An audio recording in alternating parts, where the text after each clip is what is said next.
In today's video, I'm going to be showing you how to change your brake pads. It's really pretty easy and it takes very few tools. First thing you're going to need is a 5mm Allen wrench. The next thing you're going to need is a flathead screwdriver. Preferably rusty like this one, but if it's not rusted, that'll work just fine too. The next thing you're going to need is possibly a little nippers, or maybe even a razor blade or a scissors, because these brake pads usually come zip tied together. If not, you don't need it. The next thing you're going to need is a pliers or a needle nose pliers. In this case, I'm going to use a needle nose. I think just a regular pliers would work just fine, and we're going to be using this to get that cotter pin off. Some new pads come with cotter pins, but you don't need the new cotter pin. The old one will work just fine, but if it's starting to get rusty looking and janky looking, I'd replace it. I'm going to start on the front brake first, but you can start on whichever one. I'm going to use my 5mm and crack this loose. Oh, look, plenty of clearance on the front wheel. So I could keep using it, but I did bring this. I don't know if it's going to be easier or not. It's like right up against the tire.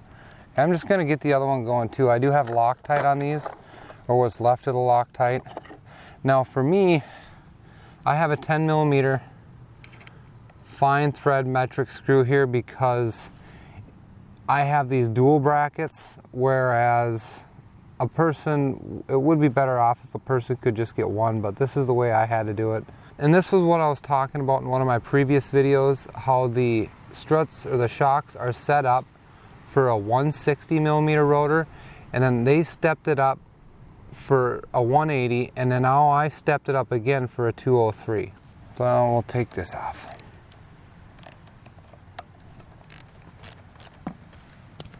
This doesn't have Loctite on it. And you really don't need Loctite if you've got a good feel for how tight you should get them. Alright, now we got both screws out. Now this caliper just comes right off. I'm going to set these just like they are so I don't forget how I had them. I'm going to set them down like that.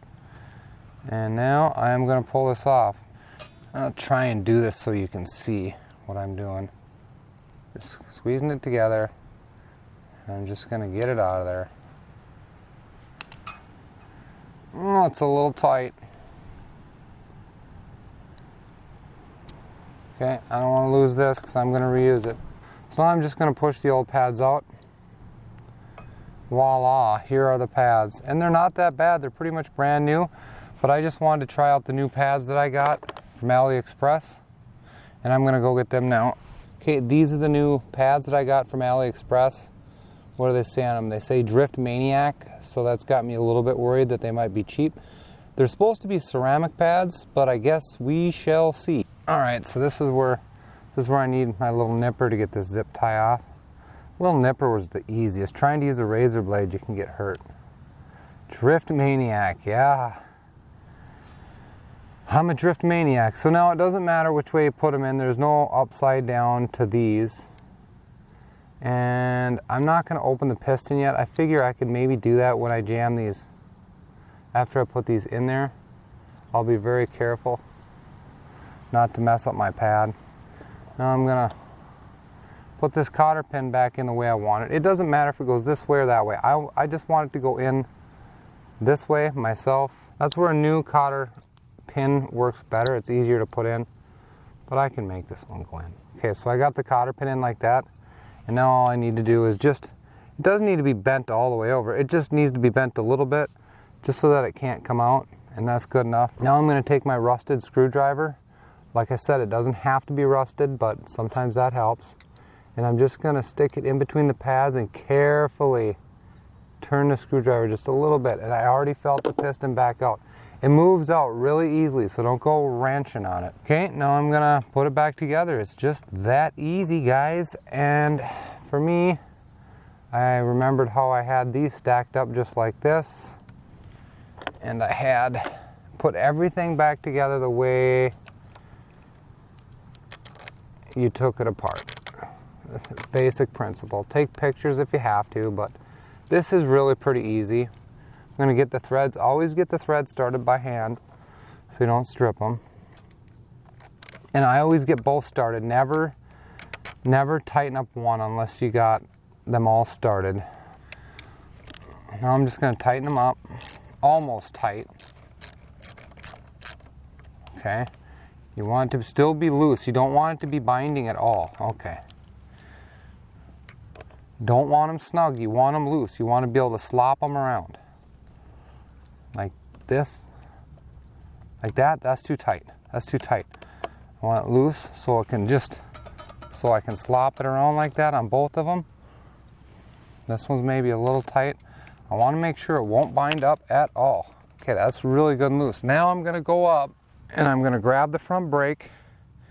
And if you look closely, when I squeeze, you'll be able to see it move just a little bit. See that? And now while holding the front brake, I'm going to tighten these up.